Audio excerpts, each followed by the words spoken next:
ঢাকায় গুঞ্জন হচ্ছে, বাংলাদেশে গুঞ্জন হচ্ছে যে তুলসী গাবার্ড সাবেক প্রধানমন্ত্রী শেখ হাসিনার সাথে ভারতে বৈঠক করেছেন এবং আসছেন, ডোনাল্ড ট্রাম্প আসছেন, সেখানেও বৈঠক হচ্ছে, এরকম গুঞ্জন রয়েছে। এটির কোনো সূত্র এবং তথ্যসূত্র আমি দিতে পারবো না, এটি গুঞ্জন। আপনার কাছ থেকে গুঞ্জনের একটু আলামতটা আমি শুনতে চাই। তুলসী গাবার্ড শেখ হাসিনার সঙ্গে দেখা করেছেন। আমি ব্যক্তিগতভাবে আপনাকে বলতে পারি, আমি আমার যে সমস্ত উচ্চপদস্থ সূত্রগুলো আছে সেই সূত্রে খোঁজ খবর করে যেটা জেনেছি সেটা হচ্ছে তুলসী গাবার্ডের সঙ্গে শেখ হাসিনার কোনো দেখা হয়নি। এরম ঘটনা কোনো কিছু ঘটেনি। দুই দেশের মধ্যে সম্পর্ক ভালো থাকলে আমাদের ওদেশে বাংলাদেশে যে সমস্ত বন্ধুরা রয়েছে, অজস্র বন্ধু রয়েছেন, তাদের সঙ্গে আমরা একটু মন খুলে কথা বলতে পারি, আমরা ঢাকায় যেতে পারি, আমরা সেখানে মানে তাদের আতিথেয়তায় ওখানে দিন কাটাতে পারি, আড্ডা হবে, তারাও আসবেন এখানে। এইটুকুই আমাদের এইটা কাম্য যে ভারতের সহযোগিতায় বাংলাদেশে শান্তিরক্ষী বাহিনী ঢুকে যাবে এবং বাংলাদেশে আবারও শেখ হাসিনা সরকার চলে আসবেন, এই ডালপালা গুঞ্জন কেন ছড়ায় সোশ্যাল মিডিয়া? সেখানে বিভিন্ন জন এই সমস্ত চর্চা করে তারা ভিউয়ার পেতে চান, এবং এখন এগুলোকে আপনি যদি এই ধরনের আলোচনার মধ্যেও টেনে আনেন, আমার মনে হয় এটা একেবারে সময় নষ্ট ছাড়া কিচ্ছু নেই। এই রমজানে কোনো প্রকার ফি ছাড়াই আপনার প্রিয়জনকে টাকা পাঠান সোনালী পের মাধ্যমে। টাকা যাবে দেশে সোনালী পের সাথে। আমি অনামিত্র চট্টোপাধ্যায়, আপনার কাছে একটু শেষ প্রসঙ্গ যে জানতে চাই, ঢাকায় গুঞ্জন হচ্ছে, বাংলাদেশে গুঞ্জন হচ্ছে যে তুলসী গাবার্ড সাবেক প্রধানমন্ত্রী শেখ হাসিনার সাথে ভারতে বৈঠক করেছেন এবং আসছেন, ডোনাল্ড ট্রাম্প আসছেন, সেখানেও বৈঠক হচ্ছে, এরকম গুঞ্জন রয়েছে। এটির কোনো সূত্র এবং তথ্যসূত্র আমি দিতে পারবো না, এটি গুঞ্জন। আপনার কাছ থেকে গুঞ্জনের একটু আলামতটা আমি শুনতে চাই। কেন এই গুঞ্জন তৈরি হলো? তুলসী গাবার্ড শেখ হাসিনার সাথে দেখা করেছেন বা বৈঠক হয়েছে কিনা, বা ডোনাল্ড ট্রাম্প যখন ওভাল অফিসে ভারতের প্রধানমন্ত্রী নরেন্দ্র মোদীর সাথে কথা বলছিলেন, তখন তিনি বাংলাদেশ প্রসঙ্গটি নরেন্দ্র মোদীর হাতে ছেড়ে দিয়েছেন। তো সবকিছু মিলিয়ে আপনাদের ওখানে আলোচনাটা কি? ডোনাল্ড ট্রাম্পের এই নতুন অ্যাপয়েন্টমেন্ট, নতুন সম্পর্ক কি বাংলাদেশে কোনো প্রভাব ফেলছে? এটি কি ভারতে কোথাও আলোচনা হচ্ছে? ভারতের সহায়তা নিয়ে কি শেখ হাসিনা আবারও বাংলাদেশে ফিরছেন? এই গুঞ্জনটি কেন আসছে বারবার? আমি প্রথমেই যেটা বলি সেটা হচ্ছে যে এই গুঞ্জন বা এটা আমাদের এখানেও ছিল যে তুলসী গাবার্ড শেখ হাসিনার সঙ্গে দেখা করেছেন। আমি ব্যক্তিগতভাবে আপনাকে বলতে পারি, আমি আমার যে সমস্ত উচ্চপদস্থ সূত্রগুলো আছে সেই সূত্রে খোঁজ খবর করে যেটা জেনেছি সেটা হচ্ছে তুলসী গাবার্ডের সঙ্গে শেখ হাসিনার কোনো দেখা হয়নি। এরম ঘটনা কোনো কিছু ঘটেনি। তো এটা কাজেই এটা একেবারেই গুঞ্জন বা গুজবই বলতে পারেন।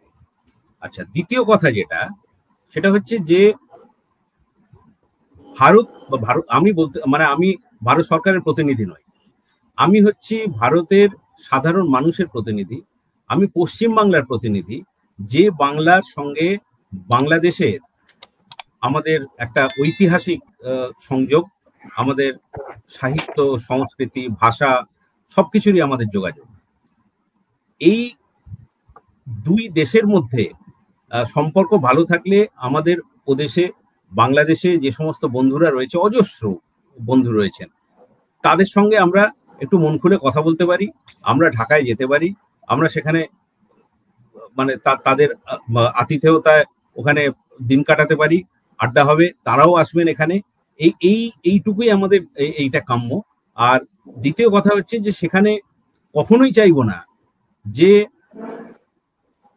এমন একটা পরিস্থিতি তৈরি হোক যে আমরা সেখানে যেতে ভয় পাবো। হ্যাঁ, এটা এই নয় যে আওয়ামী লীগ সেখানে গেলেই সবকিছু, এটা একেবারে শিশির চলে গেছেন, শিশির ভাই, কিন্তু ব্যাপারটা হচ্ছে যে উনি একটা বলে গেলেন যে আমরা নাকি চাই যে আওয়ামী লীগই সেখানে বসে একদম ঠিক হবে বিষয়টা। এটা একেবারেই তা নয়। ও যখন 2001 থেকে 2007 পর্যন্ত যখন খালেদা জিয়ার এর সঙ্গে ইসলামী ঐক্য জোট এবং জামাতে ইসলামী সরকার ছিল, তখন তো আমাদের দু দেশের মধ্যে সম্পর্ক, আমাদের বন্ধু বান্ধব সম্পর্ক খারাপ খুব একটা ছিল না। পরের দিকে কিন্তু পরিস্থিতিটা অন্যরকম হয়েছিল। সেও কিন্তু ওই চারদিকে এত বোমা ফাটছিল, জেএমবি এবং এদের উৎপাত এবং এই সমস্ত এমনই একটা নিরাপত্তাহীনতা তৈরি হয়েছিল এবং দুদেশের মানুষের মধ্যে এমন একটা আস্থাহীনতা তৈরি হয়েছিল, দুদেশের মধ্যে যাতায়াত কিন্তু বন্ধ হয়ে গিয়েছিল। সেটা আবার হোক, এটা আমরা কখনোই চাই না। অসংখ্য ধন্যবাদ। আমরা চাই এমন একটা সরকার ওখানে হবে যারা জঙ্গিবাদের বিরুদ্ধে জিরো টলারেন্স ঘোষণা করবে এবং সেটা মুখে নয়, সেটা অ্যাক্টিভলি। আমরা সমস্ত রকম সন্ত্রাসের বিরুদ্ধে, আমরা ভারতে যে সমস্ত, এই আলাপটি তাহলে আমি একটুখানি বলি, আমি আপনাকেই বলতে বলছি, তাহলে এই আলাপটি কেন ডালপালা বিস্তৃত হয় যে ভারতের সহযোগিতায় বাংলাদেশের শান্তিরক্ষী বাহিনী ঢুকে যাবে এবং বাংলাদেশে আবারও শেখ হাসিনা সরকার চলে আসবেন, এই ডালপালা গুঞ্জন কেন ছড়ায়? শুনুন, এসব কোনো প্রতিষ্ঠিত মিডিয়াতে বা ভরসাযোগ্য মিডিয়াতে এসব বেরোয় না। আমাদের এখন একটা উৎপাত হয়েছে সোশ্যাল মিডিয়া, সেখানে বিভিন্ন জন এই সমস্ত চর্চা করে তারা ভিউয়ার পেতে চান এবং এখন এগুলোকে আপনি যদি এই ধরনের আলোচনার মধ্যেও টেনে আনেন, আমার মনে হয় এটা একেবারে সময় নষ্ট ছাড়া কিচ্ছু নেই। কিছু মানে বাঞ্চ অফ ইডিয়েট সেই সমস্ত এগুলো তৈরি করে রাখে। দু দেশের মধ্যে বাংলাদেশ একটা স্বাধীন সার্বভৌম দেশ, ভারতও একটা স্বাধীন সার্বভৌম দেশ। আমরা দুই দেশ প্রতিবেশী হিসেবে, সুপ্রতিবেশী হিসেবে থাকবো। আমরা মুফতি শামসুল আলমের সঙ্গেও গিয়ে ওখানে দেখা করব, আমরা একসঙ্গে আলাপ আলোচনা করব। আমরা এই পরিস্থিতিটা, এই আবহাওয়াটা, এটা তৈরি হবে, এটাই আমাদের কাম্য। সেখানে আওয়ামী লীগ বা এলিগ ওলিগ সেলিগ ওখানকার মানুষের ব্যাপার, তারা ভোট দিয়ে যদি এবারে বিএনপিকে জেতায়, বিএনপিকে জেতাবে।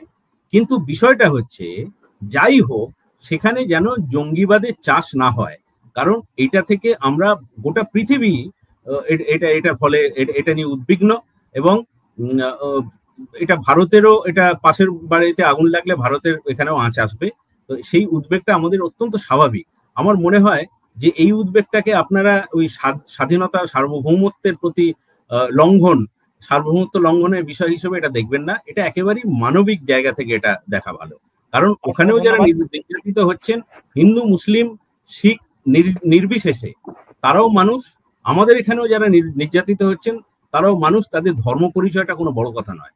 তো এটাই হচ্ছে আমার শেষ কথা, বন্ধুত্বের, সখ্যের এবং আমরা শান্তিপূর্ণভাবে সুপ্রতিবেশী হিসেবে আমরা থাকতে চাই, এটাই হচ্ছে শেষ কথা। অসংখ্য ধন্যবাদ। আমাদের আজকের আলোচক অনামিত চট্টোপাধ্যায়, সহকারী সম্পাদক, আনন্দবাজার, কলকাতা, এবং মুফতি শামসুল আলম, যুগ্ম মহাসচিব, ইসলামী ঐক্য জোট। নিশ্চয়ই আমরা অন্য কোনো একদিন আরো বিস্তর আলোচনায় অংশ